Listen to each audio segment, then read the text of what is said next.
Bismillahirrahmanirrahim. Assalamualaikum warahmatullahi wabarakatuh. Puji beserta syukur marilah kita panjatkan kepada Allah Subhanahu wa Ta'ala, dan tak lupa sholawat beserta salam marilah kita curah limpahkan kepada Nabi kita, Nabi Muhammad SAW. Bapak dosen yang kami hormati dan rekan-rekan yang kami banggakan dan kami cintai. Untuk kesempatan kali ini saya sebagai moderator dari kelompok 6. Kelompok 6 yaitu mengambil tema tentang hukum dan hak asasi manusia. Untuk anggota kelompok 6 yaitu Muhammad Hilmi Mujaki, saya sendiri, Tio Finaldi, Wahyu, Raihan Alvarez, Rizky Baihaqi, dan Fajmi Moj Rafsanjani. Untuk materinya yaitu tentang hukum. Apa itu hukum?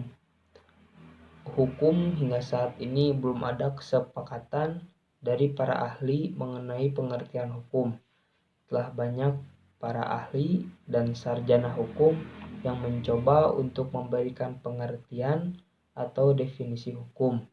Tetapi belum ada satupun ahli atau sarjana hukum yang mampu memberikan pengertian hukum yang dapat diterima oleh semua pihak. Lalu berkembang lagi menjadi, perlukah kita mendefinisikan hukum? Yaitu ketiadaan definisi hukum jelas menjadi kendala bagi mereka yang baru saja mempelajari ilmu hukum. Tentu saja dibutuhkan pemahaman atau pengertian hukum secara umum. Setidaknya mengandung beberapa unsur sebagai berikut. Hukum mengatur tingkah laku atau tindakan manusia dalam masyarakat. Peraturan berisikan perintah dan larangan. Yang kedua, peraturan hukum ditetapkan oleh lembaga atau badan yang berwenang untuk itu. Peraturan hukum tidak dibuat oleh setiap orang, melainkan oleh lembaga. Penegakan aturan hukum bersifat memaksa. Peraturan hukum bukan untuk dilanggar, namun untuk dipatuhi. Untuk selanjutnya atau untuk memperluas tentang hukum dan hak asasi manusia akan dijelaskan oleh rekan-rekan kami dari kelompok 6. Dipersilahkan kepada rekan-rekan kami untuk memperluas hukum dan hak asasi manusia. Assalamualaikum warahmatullahi wabarakatuh. Perkenalkan, nama saya Tio Finaldi dengan NPM 212191521. Hukum di Indonesia. Indonesia adalah negara yang menganut hukum campuran dengan sistem hukum utama yaitu sistem hukum Eropa kontinental. Selain sistem hukum Eropa kontinental, di Indonesia juga berlaku sistem hukum adat dan sistem hukum agama, khususnya hukum syariat Islam. Ada beberapa jenis hukum berbeda yang dianut oleh negara-negara di dunia pada saat ini, antara lain sistem hukum kontinental.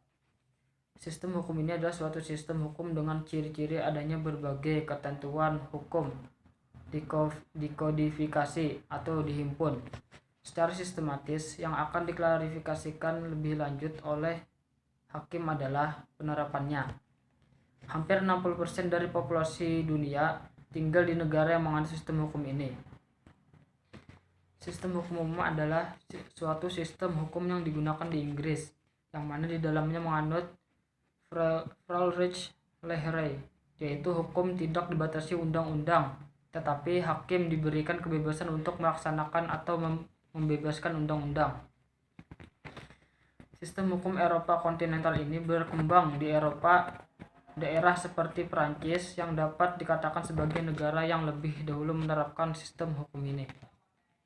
Sebenarnya sistem hukum ini berasal dari kodifikasi hukum yang berlaku di Kekaisaran Romawi pada masa pemerintahan Kaisar Justinianus abad ke-6 sebelum Masehi.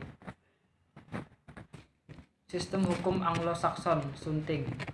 Sistem hukum ini adalah suatu sistem hukum yang didasarkan pada jurisprudensi, yaitu kepastian-kepastian hakim terdahulu yang kemudian menjadi dasar kepastian hakim selanjutnya. Sistem hukum ini diterapkan di Irlandia, Inggris, Australia, Selandia Baru, Afrika Selatan, Kanada, kecuali provinsi Quebec, dan Amerika Serikat. Walau negara bagian Louisiana mempergunakan sistem hukum ini bersamaan dengan sistem hukum Eropa kontinental Napoleon. Selain negara-negara tersebut, beberapa negara lain juga menggunakan hukum ini, misalnya Pakistan, India, dan Nigeria, yang sebagian besar menerapkan sistem hukum ini, tetapi juga memberlakukan sistem hukum adat dan agama. Sistem hukum Anglo-Saxon sebenarnya penerapannya lebih mudah terutama pada masyarakat pada negara-negara berkembang karena sesuai dengan perkembangan zaman. Pendapat para ahli dan praktisi hukum lebih menonjol digunakan oleh hakim dalam memutuskan perkara. Selanjutnya ada sistem hukum adat dan kebiasaan sunting. Hukum adat adalah seperangkat norma dan aturan adat atau kebiasaan yang berada di suatu wilayah, misalnya di perkampungan atau di pedesaan terpencil. Hukum adat yang memiliki sanksi sesuai dengan aturan hukum yang berlaku di wilayah tertentu. Selanjutnya ada sistem hukum agama sunting. Sistem hukum agama sunting adalah sistem hukum yang berdasarkan ketentuan agama tertentu. Sistem hukum agama biasanya terdapat pada kitab suci. Hukum merupakan aturan yang selalu ada. Hukum suatu negara biasanya berbeda dengan hukum di negara lain. Dalam suatu negara, juga beberapa daerahnya memiliki hukum adat, yaitu hukum yang lahir dari kebudayaan suatu bangsa. Plato mengatakan bahwa hukum adalah sistem peraturan-peraturan yang teratur dan tersusun baik, yang mengikat hakim maupun masyarakat. Adapun beberapa pengertian hukum menurut para ahli. Yang pertama ada dari Abdul Qadir Muhammad. Menurutnya, hukum adalah suatu peraturan baik itu tertulis maupun tidak dan mempunyai sanksi tegas bagi para pelanggar. Selanjutnya adalah Abdul Manan. Berpendapat bahwa hukum adalah suatu rangkaian peraturan yang menguasai tingkah laku atau perbuatan tertentu dari manusia dalam hidup bermasyarakat. Yang selanjutnya ada Abdul Wahab Khalaf, memandang hukum sebagai ketentuan Allah yang berkaitan dengan perbuatan orang yang sudah dewasa menyangkut perintah, larangan, dan boleh tidaknya melaksanakan atau meninggalkan sesuatu. Yang selanjutnya adalah Ahmad Ali. Menurutnya, hukum adalah seperangkat asas-asas hukum, aturan-aturan hukum, norma-norma hukum yang mengatur dan menetapkan perbuatan yang dilarang dan yang benar, diakui negara dan belum tentu dibuat oleh negara. Yang selanjutnya ada Arthur Lehman Gotthard. Menurutnya, hukum adalah semua peraturan yang digunakan oleh pengadilan. Selanjutnya ada Allen. Menurutnya, hukum adalah suatu usaha untuk menegakkan keadilan dalam pihak yang harus dibedakan. Dan yang terakhir ada Aristoteles. Menurutnya, hukum dapat diterjemahkan menjadi hukum tertentu dan hukum universal. Hukum tertentu adalah sebuah hukum yang setiap komunitas meletakkannya sebagai dasar dan mengaplikasikannya kepada anggotanya sendiri. Sedangkan hukum universal adalah hukum alam. Sekian dari saya, lanjutkan oleh pemateri selanjutnya. Assalamualaikum warahmatullahi wabarakatuh. Perkenalkan, nama saya Fazmi Motraf Sanjani dari Universitas Siliwangi dengan NPM 212191509, Prodi Penjas kelas E. Di sini saya akan menjelaskan tentang pengertian hak asasi manusia dan juga kasus-kasus pelanggaran HAM yang terjadi di Indonesia. Pengertian hak asasi manusia. Hak asasi manusia adalah hak dan kebebasan fundamental bagi semua orang tanpa memandang kebangsaan, jenis kelamin, asal kebangsaan atau etnis, ras, agama, bahasa atau status lainnya. Sedangkan menurut Kamus Bahasa Indonesia, pengertian HAM adalah hak yang dilindungi secara internasional, yaitu Deklarasi PBB, Declaration of Human Rights, seperti hak untuk hidup, hak kemerdekaan, hak untuk memiliki, hak untuk mengeluarkan pendapat, dilansir dari buku Hak Asasi Manusia, Filosofi, Teori, dan Instrumen Dasar oleh Muhammad Asri. Terdapat pengertian hak asasi manusia menurut para ahli. Yang pertama, Franz Magnus Suseno. Hak asasi manusia adalah hak-hak yang dimiliki manusia bukan karena diberikan kepadanya oleh masyarakat, bukan berdasarkan hukum positif yang berlaku, melainkan berdasarkan martabatnya sebagai manusia. Yang kedua, menurut Sutarjo Wijjoy Subroto, hak asasi manusia adalah yang melekat secara kodrati pada setiap makhluk yang dilahirkan dengan sosok biologis manusia, yang memberikan jaminan moral dan menikmati kebebasan dari segala bentuk perlakuan yang menyebabkan manusia itu tak dapat hidup secara layak sebagai manusia yang dimuliakan oleh Allah. Dan yang ketiga, menurut Adnan Buyung Nasution, hak asasi manusia adalah hak yang dimiliki manusia yang diperoleh dan dibawanya sejak dari kelahiran atau kehadiran di dalam kehidupan masyarakat. Yang keempat, Jack dan Nelly. HAM adalah hak setiap orang karena ia adalah manusia yang diperoleh dan dibawanya sejak dari kelahiran atau kehadirannya di dalam kehidupan masyarakat. Yang kelima, menurut Mahfud Badrin, hak asasi manusia adalah hak-hak manusia yang sepenuhnya setara. Semua hak itu berawal dari martabat indera manusia dan telah didefinisikan sebagai klaim-klaim manusia untuk diri mereka sendiri atau untuk orang-orang lain, didukung oleh teori perikemanusiaan pada manusia. Macam-macam hak asasi manusia. Berdasarkan buku pendidikan kewarganegaraan oleh PNH Simanjuntak, sarjana hukum, macam-macam hak asasi manusia antara lain hak asasi manusia dilindungi dan didukung oleh hukum dan perjanjian internasional dan nasional. Deklarasi Universal Hak Asasi Manusia UDHR adalah dasar dari sistem internasional untuk perlindungan hak asasi manusia. Deklarasi tersebut diadopsi oleh Sidang Umum PBB pada 10 Desember tahun 1948 untuk melarang kengerian Perang Dunia Kedua agar tidak berlanjut. 30 pasal UDHR menetapkan hak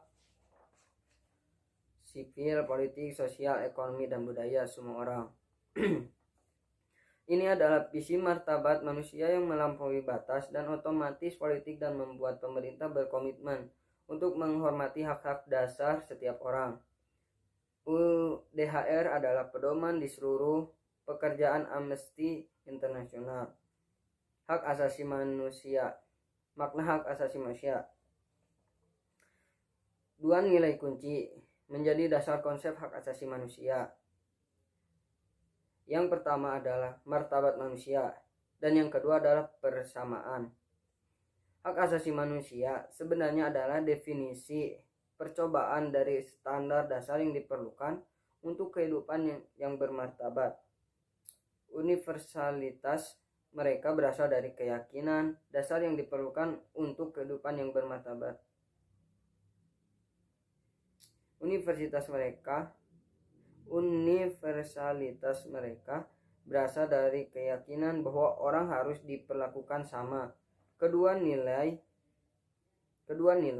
kunci ini hampir tidak kontroversial. Itulah sebabnya hak asasi manusia didukung oleh hampir semua budaya dan agama di dunia. Orang-orang pada umumnya setuju bahwa kekuasaan negara atau sekelompok individu tertentu tidak boleh tidak terbatas atau senang-menang. Tujuannya harus menjadi yurisdiksi yang menjunjung tinggi martabat kemanusiaan semua individu dalam suatu negara. Hak asasi manusia memiliki beberapa karakteristik khusus. Hak asasi manusia berlaku sama untuk semua orang. Hak asasi manusia bersifat universal. Hak itu selalu sama semua orang di seluruh dunia. Anda tidak memiliki hak asasi manusia karena Anda adalah warga negara tertentu, tetapi karena Anda adalah anggota keluarga manusia.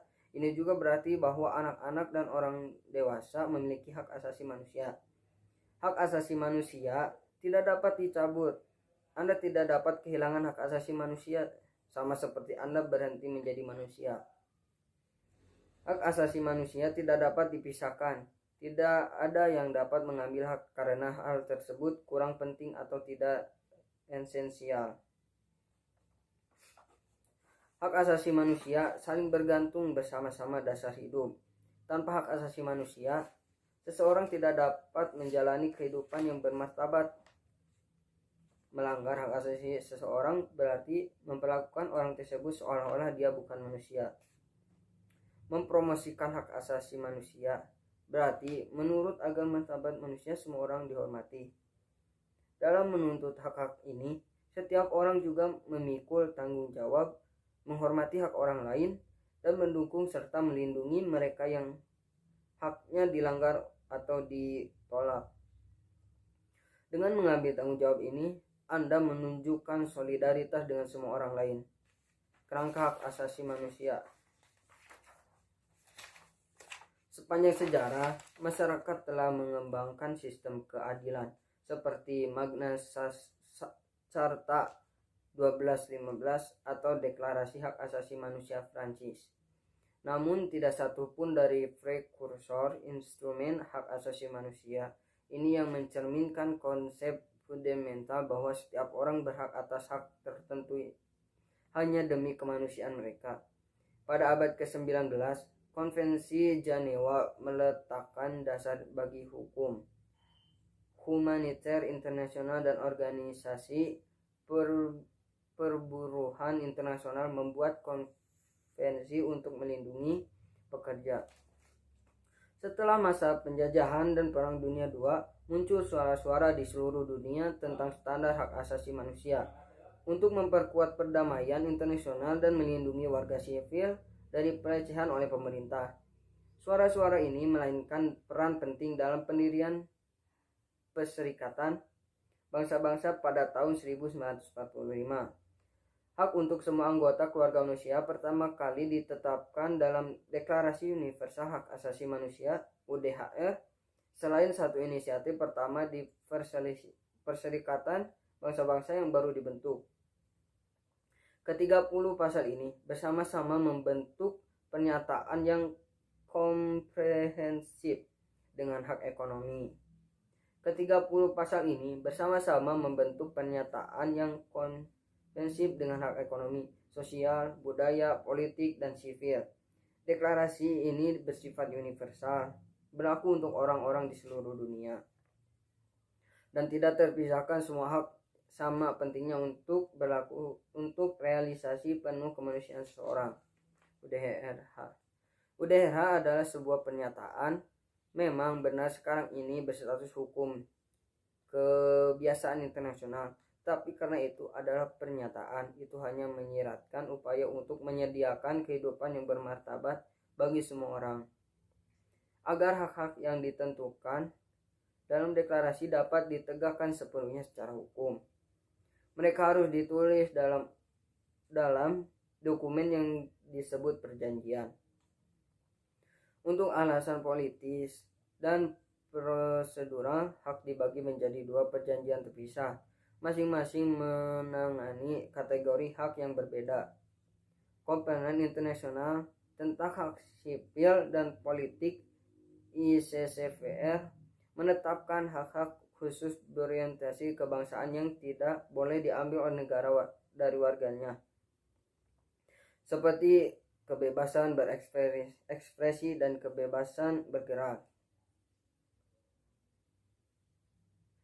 Konvensi Internasional tentang Hak Ekonomi, Sosial, dan Budaya ICESCR mengatur pasal-pasal dari UDHR yang mendefinisikan hak individu untuk menentukan nasib sendiri dan hak atas kebutuhan sejauh mungkin. Majelis Umum PBB mengesahkan kedua konvensi tersebut pada tahun 1966 sejak diadopsi pada tahun 1948. Deklarasi Universal telah menjadi dasar bagi 20 perjanjian utama hak asasi manusia. Bersama-sama ini membentuk rangka HAM Perserikatan Bangsa-Bangsa. Perjanjian hak asasi manusia utama Perserikatan Bangsa-Bangsa adalah Konvensi tentang Pencegahan dan Hukuman Genosida 1948. Yang kedua, Konvensi Internasional tentang Status Pengungsi 1951.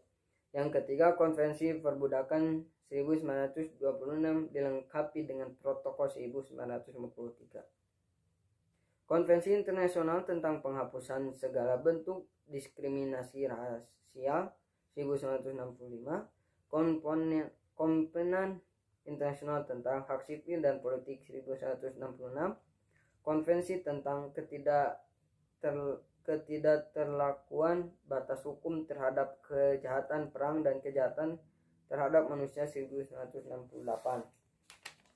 Konvensi Penghapusan Bentuk Diskriminasi Terhadap Perempuan 1979.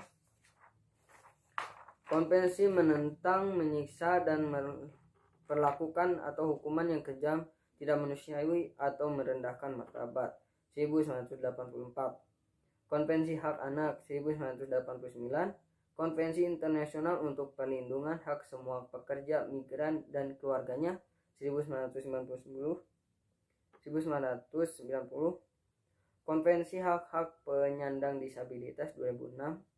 Selain PBB, organisasi global dan juga organisasi regional yang juga mengembangkan instrumen HAM, Perjanjian Hak Asasi Manusia regional ini dirancang untuk memperkuat perjanjian PBB yang tepat menjadi kerangka kerja dan standar minimum di semua bagian dunia. Contohnya adalah yaitu Konvensi Eropa untuk Perlindungan Hak Asasi Manusia dan Kebebasan Fundamental (ECHR), juga dikenal sebagai Konvensi Eropa tentang Hak Asasi Manusia.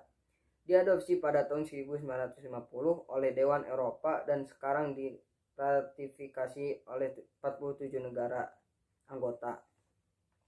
Terus Konvensi Eropa untuk Pencegahan Penyiksaan dan Tidak Manusiawi untuk Merendahkan Martabat, treatment atau punishment, diadopsi pada tahun 1987 oleh Council of Europe. Piagam Sosial Eropa diadopsi oleh Dewan Eropa pada tahun 1961 dan direvisi pada tahun 1996.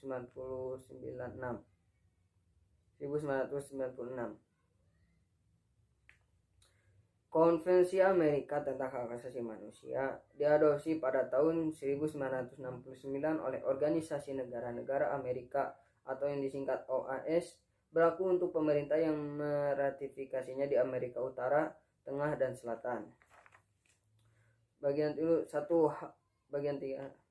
Satu hak asasi pribadi, personal rights, antara lain hak mengemukakan pendapat, hak memeluk agama, hak beribadah menurut agama masing-masing, dan hak kebebasan berorganisasi atau berserikat.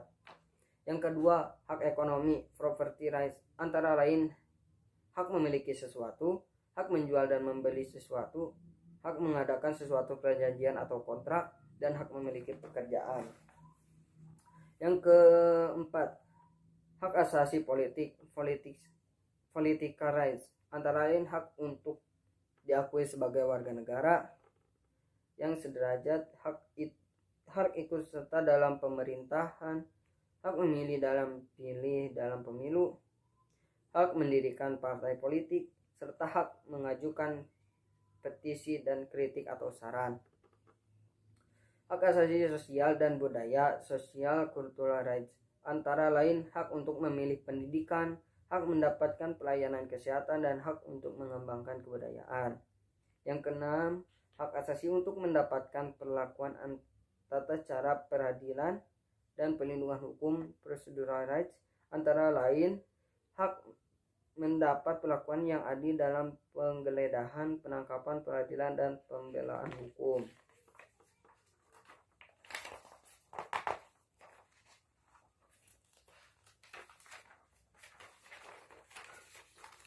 Contoh pelanggaran hak asasi manusia di Indonesia. Ada beberapa contoh kasus pelanggaran HAM yang berat di Indonesia. Di antaranya yaitu terjadinya kerusuhan Tanjung Priuk pada tahun 1984 tanggal 12 September. Dalam kasus ini 24 orang tewas, 36 orang terluka berat dan 19 orang luka ringan. Keputusan majelis hakim terhadap kasus ini menetapkan seluruh 14 terdakwa dinyatakan bebas. Yang kedua, menembakkan mahasiswa Universitas Trisakti pada tanggal 12 Mei 1998. Dalam kasus ini 4 orang mahasiswa tewas. Mahkamah militer yang menyidangkan kasus ini memvonis 2 terdakwa dengan hukuman hanya 4 bulan penjara. 4 terdakwa divonis 5 bulan penjara dan 9 orang terdakwa divonis penjara 3,6 sampai 6 triliun. Yang ketiga, pelanggaran HAM yang termasuk berat lainnya adalah penculikan aktivis pada 1997 sampai dengan 1998. Dalam kasus ini 23 orang dinyatakan hilang dengan rincian 9 orang diantaranya telah dibebaskan dan 13 orang belum ditemukan sampai saat ini. Itulah pengertian hak asasi manusia atau HAM, macam-macam dan contohnya pelanggarannya. Cukup sekian dari saya. Wassalamualaikum warahmatullahi wabarakatuh. Assalamualaikum warahmatullahi wabarakatuh. Perkenalkan, nama saya Raihan Alvarez, NPM 212191526. Di sini saya akan menjelaskan tentang HAM menurut Wikipedia. Hak asasi manusia atau disingkat HAM dalam bahasa Inggris adalah Human Rights, dalam bahasa Prancis adalah Droits de l'homme. Adalah sebuah konsep hukum yang normatif yang menyatakan bahwa manusia memiliki hak yang melekat pada dirinya karena ia adalah seorang manusia. Hak asasi manusia berlaku kapan saja, di mana saja, dan kepada siapa saja, sehingga bersifat universal. HAM pada prinsipnya itu tidak dapat dicabut, tidak dapat dibagi-bagi karena saling berhubungan dan saling bergantung. Hak asasi manusia biasanya dialamatkan kepada negara, atau dalam kata lain, negaralah yang mengemban kewajiban untuk menghormati, melindungi, dan memenuhi hak asasi manusia. Untuk mencegah dan menindaklanjuti pelanggaran yang dilakukan oleh swasta. Dalam terminologi modern, hak asasi manusia dapat digolongkan menjadi hak sipil dan politik yang berkenaan dengan kebebasan sipil, misalnya hak untuk hidup, hak untuk tidak disiksa, dan kebebasan berpendapat. Seperti hak ekonomi, sosial, dan budaya yang berkaitan dengan akses ke barang publik. Contohnya, hak untuk memperoleh pendidikan yang layak, hak atas kesehatan, atau hak atas perumahan. Secara konseptual, hak asasi manusia dapat dilandaskan pada keyakinan bahwa hak tersebut dianugerahkan secara alamiah oleh alam semesta atau Tuhan dan nalar. Sementara itu, mereka yang menolak penggunaan unsur alamiah meyakini bahwa hak asasi manusia merupakan pengejawatan nilai-nilai yang disepakati oleh masyarakat. Ada pula yang menganggap HAM sebagai perwakilan dari klaim-klaim kaum yang tertindas. Hak asasi manusia hanya ada karena manusia mencetuskan dan membicarakan konsep tersebut. Dari sudut pandang hukum internasional, hak asasi manusia sendiri dapat dibatasi atau dikurangi dengan syarat-syarat tertentu. Pembatasan biasanya harus ditentukan oleh hukum, memiliki tujuan yang sah, dan diperlukan dalam suatu masyarakat yang demokratis. Sementara itu, pengurangan hanya dapat dilakukan dalam keadaan darurat atau mengancam bagi kehidupan bangsa. Dan pecahnya perang pun belum mencukupi syarat ini. Selama perang, hukum kemanusiaan internasional berlaku sebagai lex specialis. Walaupun begitu, sejumlah hak yang tidak boleh dikesampingkan dalam keadaan apapun, seperti hak untuk bebas dari perbudakan maupun penyiksaan. Masyarakat kuno tidak mengenal konsep hak asasi manusia universal, seperti halnya masyarakat modern. Pelopor sebenarnya dari wacana hak asasi manusia adalah konsep hak kodrati yang dikembangkan pada abad pencerahan, yang kemudian memengaruhi wacana politik selama Revolusi Amerika dan Revolusi Perancis. Konsep hak asasi manusia modern muncul pada paruh kedua abad ke-20, terutama setelah dirumuskannya Pernyataan Umum tentang Hak Asasi Manusia atau PUHAM di Paris pada tahun 1948. Semenjak itu, hak asasi manusia telah mengalami perkembangan yang pesat dan menjadi semacam kode etik yang diterima dan ditegaskan secara global. Ada 4 mazhab atau pandangan terkait konsep hak asasi manusia. Yang pertama, yaitu mazhab natural. Para penganut mazhab ini percaya bahwa hak asasi manusia telah dianugerahkan secara alamiah, baik itu oleh Tuhan, alam semesta, berdasarkan nalar, ataupun dari sumber tradisional lainnya. Bagi mereka, hak asasi manusia bersifat universal karena hak tersebut bersifat alamiah. Yang kedua yaitu mazhab deliberatif. Mazhab ini menganggap hak asasi manusia sebagai nilai politik yang disepakati oleh suatu masyarakat. Mazhab ini menolak upaya untuk memasukkan unsur-unsur naturalistik ke dalam konsep hak asasi manusia. Yang ketiga ada mazhab protes. Mazhab ini menyatakan bahwa hak asasi manusia adalah menyampaikan klaim-klaim dari kaum miskin dan tertindas. Maka dari itu, hak asasi manusia dipandang sebagai klaim dan aspirasi yang berupaya mengubah status kehidupan demi kepentingan kaum yang terpinggirkan. 4. Ada mazhab diskursus, yaitu penggabungan dari 3 mazhab tersebut. Sebagai catatan, mazhab-mazhab ini bisa saling bertumpang tindih, atau dalam kata lain terdapat pandangan-pandangan yang berupa penggabungan dari berbagai unsur dalam mazhab-mazhab di atas. Sekian dari saya. Wassalamualaikum warahmatullahi wabarakatuh. Bismillahirrahmanirrahim. Assalamualaikum warahmatullahi wabarakatuh. Perkenalkan, nama saya Wahyulian Syadika, NPM saya 2121 91525 dari kelas E. Di sini saya akan menjelaskan tentang sejarah HAM. Bagian 1, upaya untuk menelusuri sejarah hak asasi manusia terganjal oleh perdebatan mengenai titik awalnya.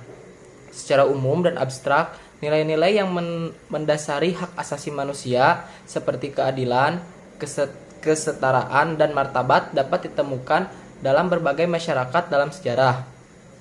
Ada juga konsep-konsep yang terkait dengan hak asasi manusia sudah dapat ditelusuri paling tidak semenjak dikeluarkannya Undang-Undang Hammurabi dan Babilonia pada abad ke-18 sebelum Masehi. Dan ada juga dengan munculnya kitab-kitab agama apabila yang dijadikan tolok ukur adalah sejarah gagasan bahwa semua manusia memiliki hak kodrat. Konsep ini sudah ada setidaknya dari zaman Yunani kuno dengan munculnya pemikiran filsuf Stoikisme. Namun, klaim-klaim secara historis semacam ini telah menunai kritikan karena dianggap menyamaratakan gagasan mengenai keadilan, kesetaraan, dan kemanusiaan dengan konsep-konsep hak asasi manusia modern. Apabila sejarah HAM yang ditelusuri adalah sejarah HAM modern yang ditegakkan secara hukum di tingkat nasional dan internasional saat ini, dapat mencantumkan kebebasan-kebebasan bersejarah yang bermula dari piagam-piagam mencantumkan kebebasan yang melindungi pemilik hak dari penyalahgunaan kekuasaan oleh pemimpin. Ada juga Magna Carta pun masih dianggap bermasalah karena dokumen ini hanya melindungi para bangsawan yang kuat dari kekuasaan Raja Inggris. 1. Maka dari itu, masa yang dianggap sangat berpengaruh terhadap konsep HAM modern yang mencakup semua umat manusia adalah abad perpecahan ke abad 18. Dengan munculnya tulisan-tulisan karya John Locke yang terkait dengan hukum kodrat, pakar hak asasi manusia Eva Brems bahkan membuat pertanyaan yang lebih keras dan bukannya yang berjudul Human Rights atau di University and Diversity 2001 dengan menyatakan bahwa sumber rumusan hak asasi manusia di tingkat internasional saat ini sulit ditilik kembali ke masa sebelum abad pencerahan atau di tempat di luar Eropa dan Amerika. Gagasan bahwa PUAM berakar dari segala kebudayaan tidaklah lebih dari sekedar mitos. Pakar HAM Jack Donnelly juga menulis bahwa tidak ada masyarakat peradaban atau budaya sebelum abad ke-17 yang telah memiliki praktik atau bahkan visi yang baik didukung dengan mengenai hak asasi manusia secara individual yang setara dan tak dapat dicabut. Para pemikir pencerahan yaitu oleh Thomas Hobbes menerbitkan karya yang berjudul Leviathan pada tahun 1651. Dalam buku tersebut, Hobbes berdebat bahwa kekuasaan absolut wajib ada. Ia menolak gagasan mengenai pembatasan terhadap kekuasaan. Oleh sebab itu, ia menyatakan bahwa semua bawahan seyogianya tunduk kepada penguasaannya dan ia tidak banyak bersentuhan dengan hak kodrat. Walaupun begitu, Hobbes meyakini bahwa penguasa harus menjalankan wewenangnya secara bertanggung jawab. Penguasa harus menjalankan wewenangnya secara bertanggung jawab dengan mengikuti hukum Allah Subhanahu wa taala, hukum kodrat. Selain itu, Hobbes juga dianggap mengikuti hukum Allah dan hukum kodrat. Telah memperkenalkan gagasan kontrak sosial yang menyatakan bahwa penguasa punya wewenang untuk berkuasa karena rakyat sebelumnya sudah menyatakan mereka untuk diperintah. Ada juga John Locke mengembangkan gagasan ini lebih lanjut dalam karyanya To Treatise of Government yang diterbitkan pada tahun 1689. Locke dikenal dengan pemikirannya mengenai hak kodrati bahwa manusia terlahir dengan kebebasan sempurna. Mengenai hak kodrati bahwa manusia terlahir dengan kebebasan sempurna dan penikmatan hak-hak dan keistimewaan yang terkendali dalam keadaan alamiah sebelum adanya negara. Manusia secara alamiah juga memiliki kekuatan untuk mempertahankan kehidupan, kebebasan, dan hak-hak miliknya dari ancaman atau serangan manusia.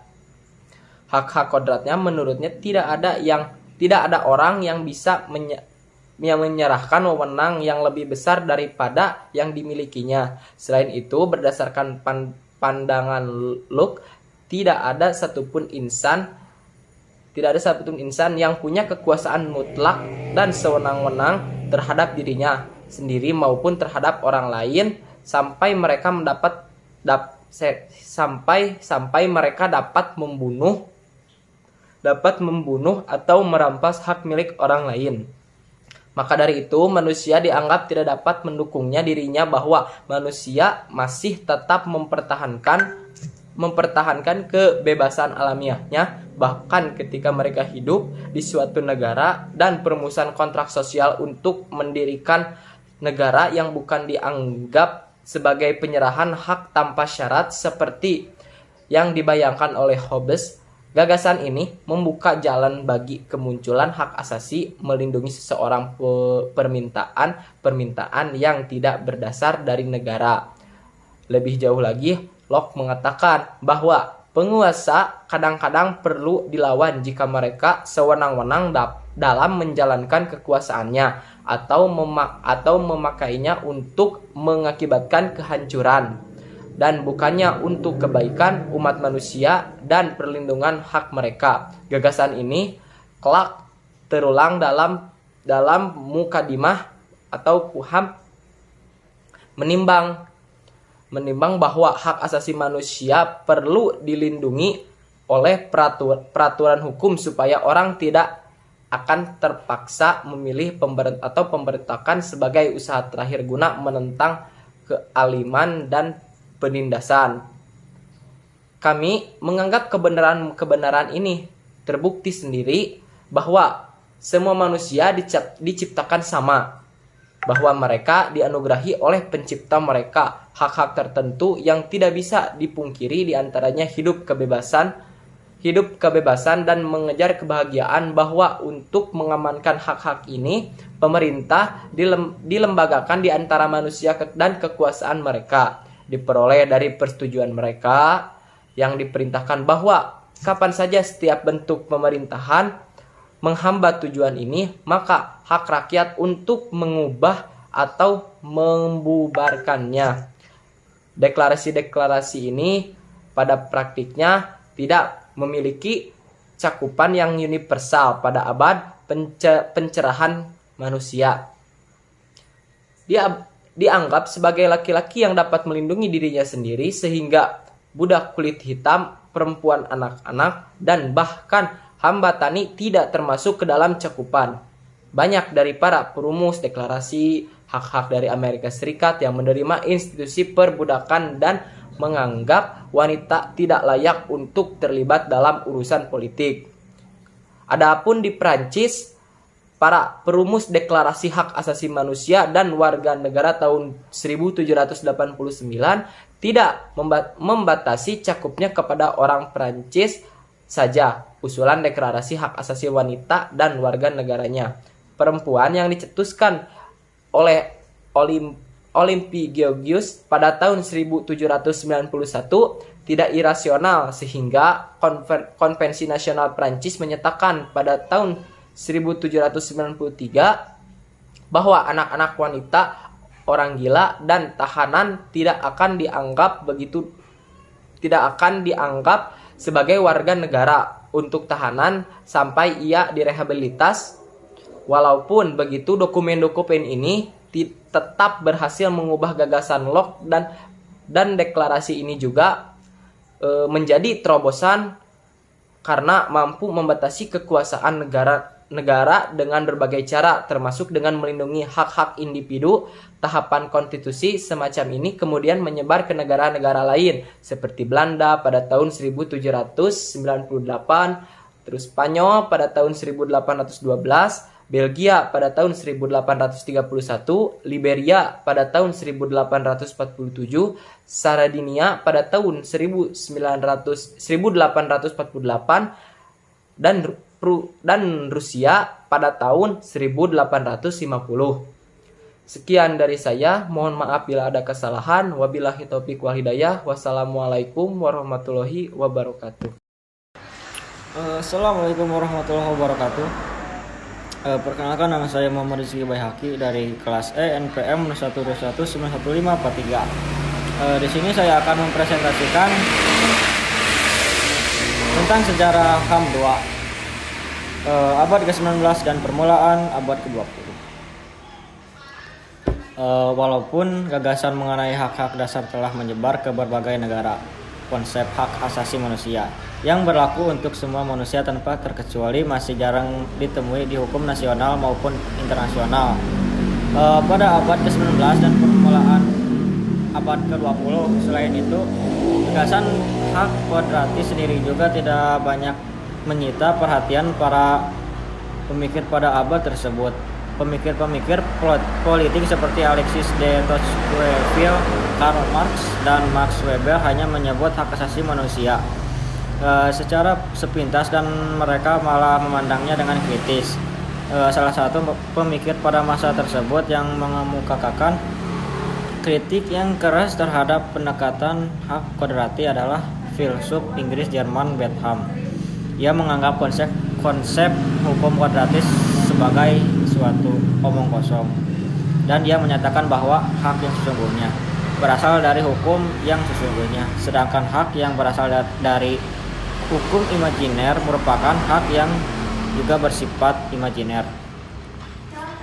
Pada abad ke-19 juga dikenal dengan munculnya dorongan untuk menghapuskan perbudakan, dan gerakan abolisionisme sendiri sudah diprakarsai di Inggris pada tahun 1787 dengan didirikannya Society for the Abolition of Slave Trade oleh kaum Quaker.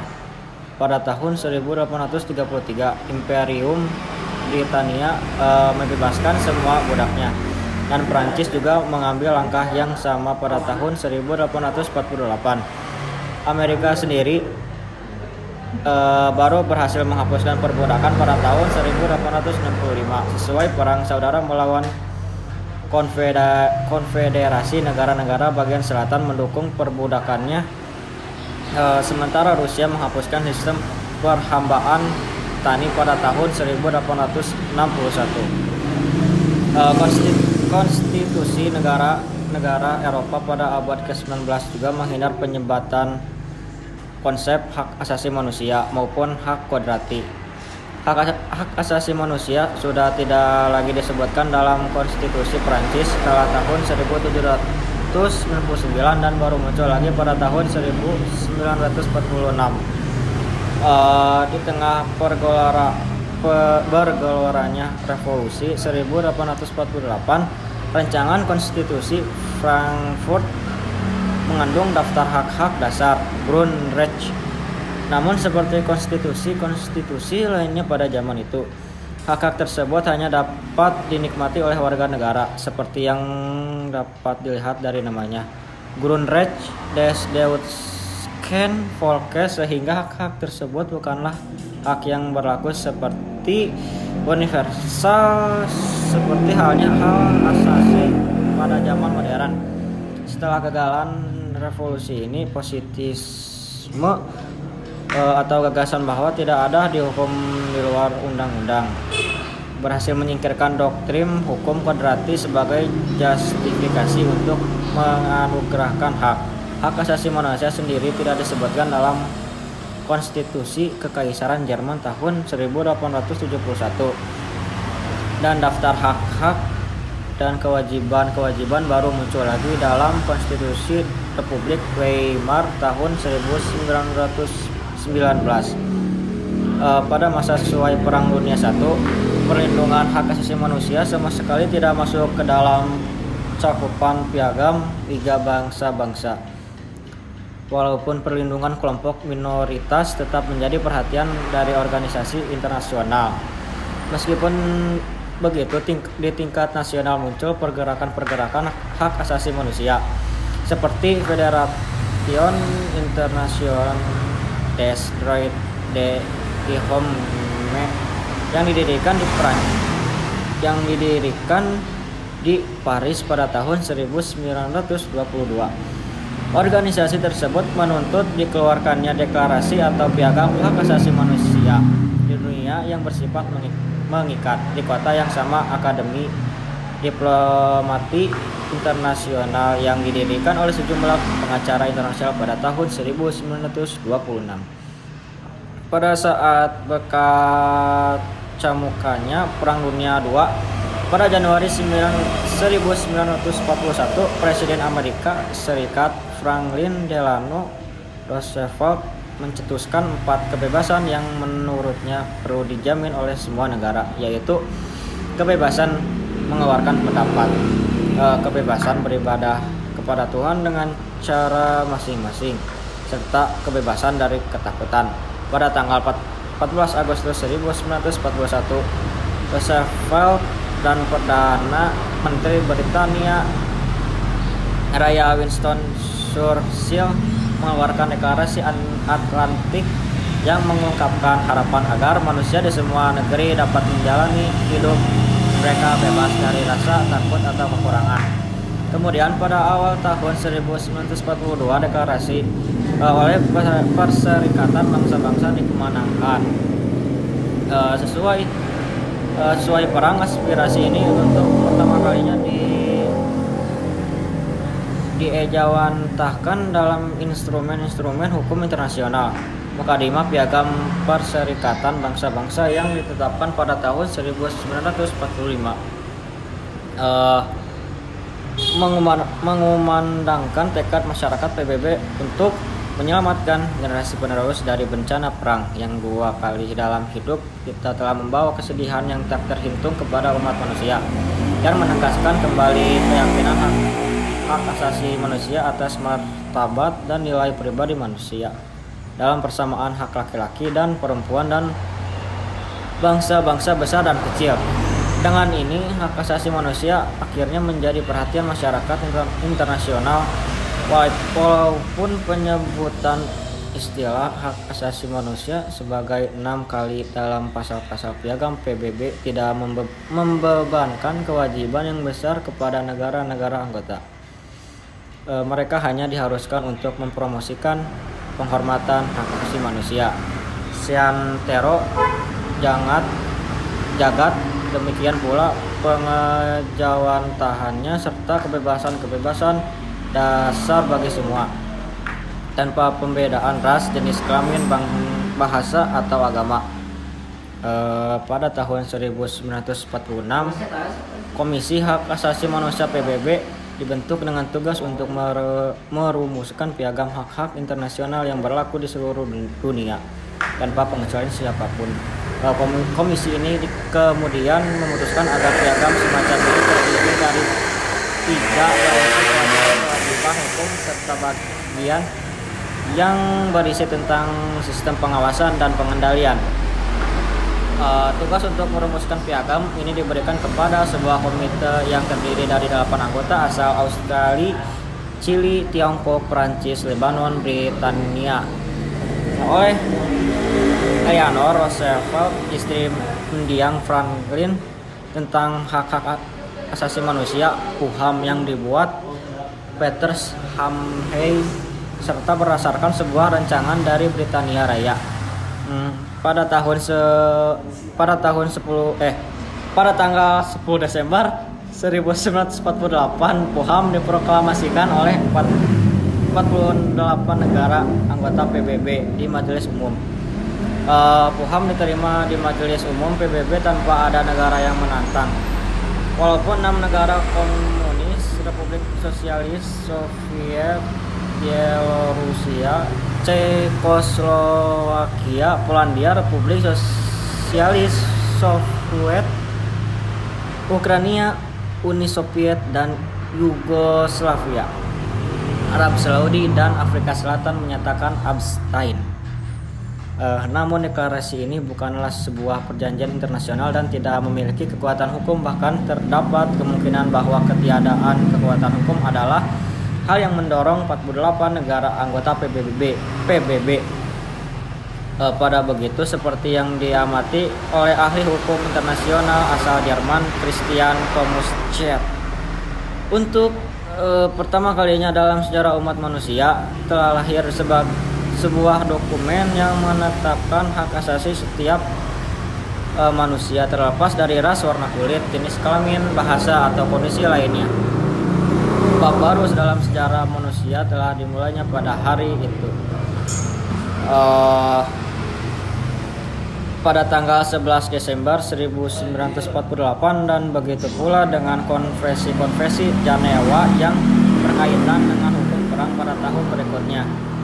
Komisi HAM PBB baru selesai merumuskan isi dari dokumen-dokumen yang kelak akan dikenal dengan nama Konvenan Internasional tentang Hak-Hak Sipil dan Politik, bahasa Inggris International Covenant on Civil and Political Rights, disingkat ICCPR, dan Konvenan Internasional tentang Hak-Hak Ekonomi, Sosial, dan Budaya, bahasa Inggris International Covenant dan Ekonomi, Sosial, dan Cultural Rights, disingkat ICESCR. Dan hak asasi manusia telah menjadi semacam kode etik yang diterima dan ditegakkan secara global. Sekian presentasi dari saya. Mohon maaf apabila ada kesalahan. Wassalamualaikum warahmatullahi wabarakatuh. Dicukupkan sekian dari kelompok 6. Mohon maaf bila ada kesalahan karena kami sedang melakukan tahap proses pembelajaran. Sekian, wassalamualaikum warahmatullahi wabarakatuh.